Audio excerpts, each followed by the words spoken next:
సభ దృష్టికి తేవాలనుకుంటున్నా అధ్యక్ష. 2 దేశాల కథను చెప్పాలనుకుంటున్నా అధ్యక్ష. ఇజ్రాయెల్ ఒకటి అధ్యక్ష, జపాన్ ఒకటి అధ్యక్ష. నాజీల హిట్లర్ నేతృత్వంలో యూదుల మీద ఏ రకమైనటువంటి మారణ హోమం జరిగింది అనేటువంటిది మనం చిన్నప్పుడు చదువుకున్నాం అధ్యక్ష. నరక కూపాలుగా వాళ్ళని కాన్సన్ట్రేషన్ క్యాంపుల్లో పెట్టారు అధ్యక్ష. గ్యాస్ ఛాంబర్లలో పెట్టి చంపారు అధ్యక్ష. లారీల్లోకి ఇట్లా ఎక్కించి క్లోజ్డ్ లారీల్లోకి ఆ ఎగ్జాస్ట్ ఫ్యాన్ లోపలికి పెట్టి చంపారు అధ్యక్ష. తిండి లేకుండా చంపారు అధ్యక్ష.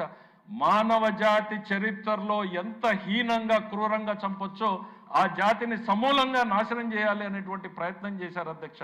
దాని పేరు హాలోకాస్ట్ గా ప్రపంచం గుర్తించింది అధ్యక్ష. అది ఎంత దారుణం అంటే 60 లక్షల మంది అధ్యక్ష. 66 మిలియన్ అంటే ఆ రోజు జనాభాలో 60 లక్షల మందిని చంపారు అధ్యక్ష. కానీ ఆ దేశం ఇవాళ ఏమన్నా తుడిచిపెట్టుకుపోయిందా అధ్యక్ష? ఆ దేశంలో కసి పుట్టింది అధ్యక్ష.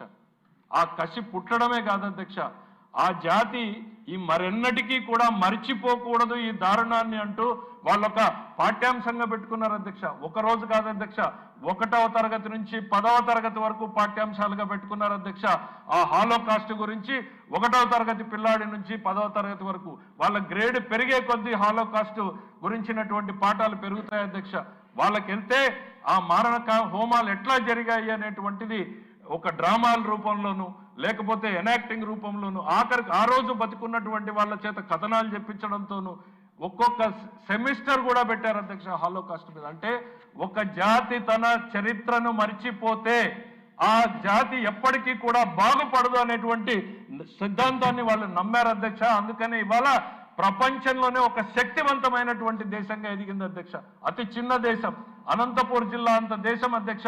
ఇవాళ టెక్నాలజీలో నంబర్ 1, అగ్రికల్చర్ హార్టికల్చర్లో నంబర్ 1. తమ మీదకి వస్తే ఎవరినైనా ఎదిరిస్తామని సత్తా చాటేటువంటి ఒక దేశం గురించి చెప్పడం కాదు అధ్యక్ష. ఒక జాతిలో ధైర్యాన్ని స్థైర్యాన్ని నింపాలి అనంటే పదే పదే జరిగినటువంటి నష్టాన్ని చెప్పాలి, చరిత్రను చెప్పాలి.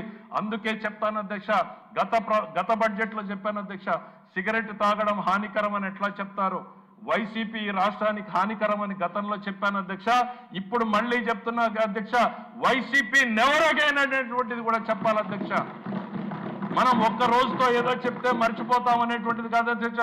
ప్రతిరోజు ప్రతి ఒక్కరూ చెప్తూనే ఉండాలి అధ్యక్ష. ఈ జాతి, ఈ తెలుగు జాతి ఎన్ని రకాలైనటువంటి కష్టాలు పడింది. మన భవిష్యత్తు, మన పిల్లల భవిష్యత్తుని ఏ రకంగా దుర్మార్గంగా పనిచేశారు. ఇందాక గణబాబు గారు చెప్పారు కదా అధ్యక్ష, శుక్రవారం వస్తుందంటే ఏం జరుగుతుందో స్వేచ్ఛగా మాట్లాడలేడు, ఉద్యోగస్తుడు బయటపడలేడు. ఈ దుర్మార్గాలని ఈ తెలుగు జాతి ఉన్నంత కాలం చెప్తూనే ఉండాలి. వైసీపీ నెవర్ అగైన్ అనేటువంటిది మన నినాదం కావాలి అధ్యక్ష. కూటమి వన్స్ అగైన్ అనేటువంటిది కూడా మనం అందరం కూడా ముందుకు తీసుకెళ్లాలి అనేటువంటిది ఈ సందర్భంగా గుర్తు చేస్తా ఉన్న అధ్యక్ష. వాళ్ళకి థ్యాంక్స్ చెప్పాను అధ్యక్ష. ఎందుకనంటే 13 సార్లే చెప్పాను అని ప్రతి పేజీలోనూ మీ దారుణాల గురించి చెప్పాలి, మా పాలన గురించి గొప్ప విషయాలు చెప్పాలి అనేటువంటిది గుర్తు చేసినందుకు గోబెల్స్ మీడియా గురించి చెప్తాను.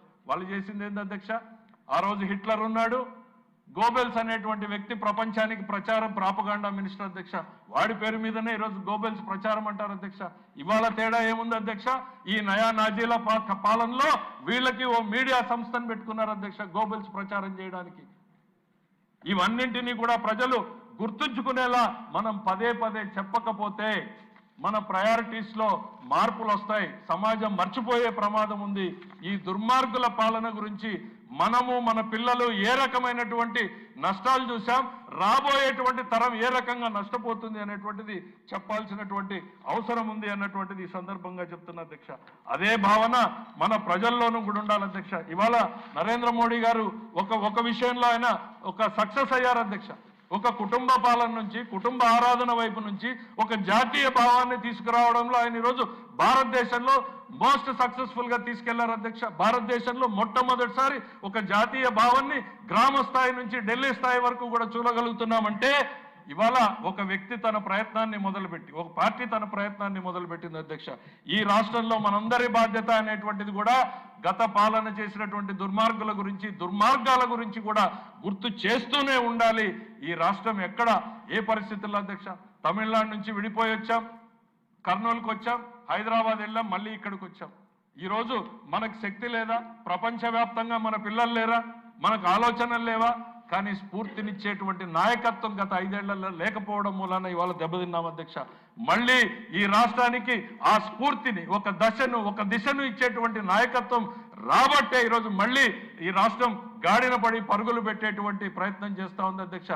భవిష్యత్తులో తప్పు జరగకూడదు, continuity of the governance is more important అనేటువంటిది మనం ప్రతి ఒక్కరం కూడా చెప్తూనే ఉండాలి అనేటువంటిది ఈ సందర్భంగా గుర్తు చేస్తున్నా అధ్యక్ష.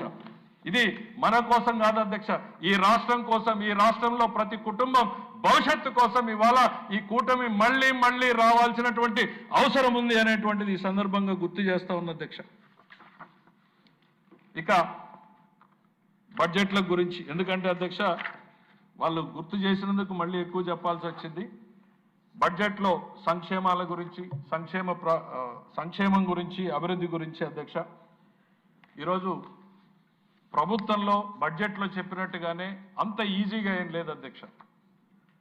డే టు డే ప్రతిరోజు కూడా నిత్యం సంఘర్షణ జరుగుతూనే ఉంది అధ్యక్ష. ఆర్థిక శాఖలో ప్రయారిటీస్ చేయాల్సినటువంటివి ఎక్కువ ఉన్నాయి, చెల్లించాల్సినవి ఎక్కువ ఉన్నాయి, మనకు వస్తున్నటువంటి పరిమిత ఆదాయం ఉంది. కానీ మాకున్నటువంటిది ఒకటే ఒక నమ్మకం అధ్యక్ష. ఆ నమ్మకాన్ని ఇస్తున్నటువంటి నాయకత్వం అధ్యక్ష. ఆ నాయకత్వానికి బలంగా బాసటగా నిలబడినటువంటి ఢిల్లీ గురించి కూడా చెప్పక తప్పదు అధ్యక్ష. ఎందుకనంటే అధ్యక్ష, ఈరోజు ముఖ్యమంత్రి గారు ఎప్పుడూ చెప్తూ ఉంటారు అధ్యక్ష, 80 లక్షల టన్నుల చెత్తను వదిలారని. రాష్ట్రంలోనే కాదు అధ్యక్ష, ప్రభుత్వంలో దానికి మించినటువంటి చెత్తను వదిలేసిపోయారు అధ్యక్ష. ప్రతి శాఖలో కూడా మంత్రులు ఎప్పుడు కూర్చొని మాట్లాడినా ఉన్నా కూడా ఏ డిపార్ట్మెంట్లో ఎంత చెత్త వదిలిపోయారు అనేటువంటిది డిస్కషన్ నడుస్తూ ఉంది అధ్యక్ష. దాన్ని ప్రక్షాళన చేయడానికే సమయం అంతా కూడా సరిపోతుంది అధ్యక్ష. ఈరోజు మాకు వచ్చినటువంటి వారసత్వ సమస్యలు గతంలో కూడా చెప్పాం, నేను చెప్తూనే ఉన్నా అధ్యక్ష. ది కాస్ట్ ఆఫ్ రిపిటేషన్ పదే పదే చెప్పాల్సినటువంటి అవసరం ఉంది. 9,74,000 కోట్ల రూపాయల బకాయిలు పెట్టిపోయారు అధ్యక్ష. ఉద్యోగస్తులకు కావచ్చు, లేకపోతే చెల్లించాల్సినటువంటి బిల్లుల విషయంలో కావచ్చు, సగం నిలిపేసినటువంటి ప్రాజెక్టులు కావచ్చు, నిర్లక్ష్యం చేయబడినటువంటి ప్రాజెక్టులు కావచ్చు, ఇలా ప్రతి రంగంలోనూ హాస్పిటల్స్కి ఇవ్వలేదు అధ్యక్ష, స్కూల్ పిల్లలకి ఇవ్వలేదు అధ్యక్ష, మధ్యాహ్న భోజనానికి ఇవ్వలేదు అధ్యక్ష, ట్యూషన్ ఫీజు రీయింబర్స్మెంట్ ఇవ్వలేదు అధ్యక్ష, ఆఖరికి చిక్కీలలో కూడా బకాయిలు పెట్టిపోయినటువంటి గత ప్రభుత్వం అధ్యక్ష. అవన్నింటినీ కూడా సరిచేసి నిశ్శబ్దంగా పనిచేసుకుంటూ వెళ్తా ఉన్నాం అధ్యక్ష. ఎందుకనంటే ఒకే ఒక నమ్మకం అధ్యక్ష, ఈ రాష్ట్ర ప్రజానీకం మా మీద పెట్టినటువంటి నమ్మకాన్ని మేము మర్చిపోవడం లేదు అధ్యక్ష. ఏదైతే కూటమికి ఒక్కొక్క ఓటు పడిందో అధ్యక్ష, ఆ ఓటు వెనకాల వాళ్ళ ఆలోచనలు, ఆకాంక్షల్ని మేమందరం కూడా గుర్తుపెట్టుకుంటున్నాం అధ్యక్ష. అధికారం అనేటువంటిది మాకు ఒక సాధనం మాత్రమే, ప్రజలకు పనిచేయడానికి అనేటువంటిది పదే పదే ముఖ్యమంత్రి గారు చెప్తా ఉన్నటువంటిది మేము మాటల్లో, చేతల్లో కూడా చేసి చూపిస్తా ఉన్నాం అనేటువంటిది ఈ సందర్భంగా చెప్తున్నా అధ్యక్ష. మీకు కొన్ని ఉదాహరణలు చెప్పాలి అధ్యక్ష. గతంలో పీపీఎల్ రద్దు చేయడం మూలాన దాదాపు 12,250 కోట్ల రూపాయలు ఈ రాష్ట్ర ప్రజానీకం మీద భారం పడింది అధ్యక్ష. ట్రూ అప్ వేశారు అధ్యక్ష. ఈరోజు సమర్థవంతంగా 2 సంవత్సరాలు కష్టపడితే దేశ చరిత్రలో మొట్టమొదటిసారి ట్రూ డౌన్ చేయగలుగుతున్నాం అధ్యక్ష. 13 పైసల్ని సేవ్ చేయగలుగుతున్నాం అధ్యక్ష యూనిట్కి. ఇక్కడ ఎంత చేశాము అన్నదానికన్నా కానీ ఎంత సమర్థవంతం వైపు వెళ్తున్నాము అనేటువంటిది ఇది ఒక ఎగ్జాంపుల్. మా ఆలోచనలు ఏంటి, మా ప్రయారిటీలు ఏంటి అనేటువంటిది అధ్యక్ష. దానికోసం మొట్టమొదటిసారి తగ్గించారు అధ్యక్ష. ఇక ఇసుక ఎక్సైజ్ గురించి చెప్పాలి అధ్యక్ష. 7,000 కోట్ల రూపాయలు ఇసుకలో జరిగింది, మనం అందరం కూడా చూసాం అధ్యక్ష. మైనింగ్ ఆదాయం ఇంకో దగ్గర వస్తుంది అధ్యక్ష. మైనింగ్ ఆదాయం ఏ రకంగా పక్కదారి పట్టింది, ఎక్సైజ్ ఏ రకంగా పక్కదారి పట్టింది, ఆ తర్వాత ఎన్సీఎల్టీలో కూడా సిగ్గు లేకుండా వీళ్ళు చివాట్లు పెట్టి పెనాల్టీలు వేయించుకున్నటువంటి పాలన గత ప్రభుత్వం అధ్యక్ష. వాళ్ళు ఇవాళ నీతులు శుద్ధులు చెప్పేటువంటి ప్రయత్నం చేస్తా ఉన్నారు అధ్యక్ష. ఈరోజు అమరావతి ఆపేశారు, పోలవరాన్ని ఆల్మోస్ట్ కూలదోసినంత పని చేశారు అధ్యక్ష.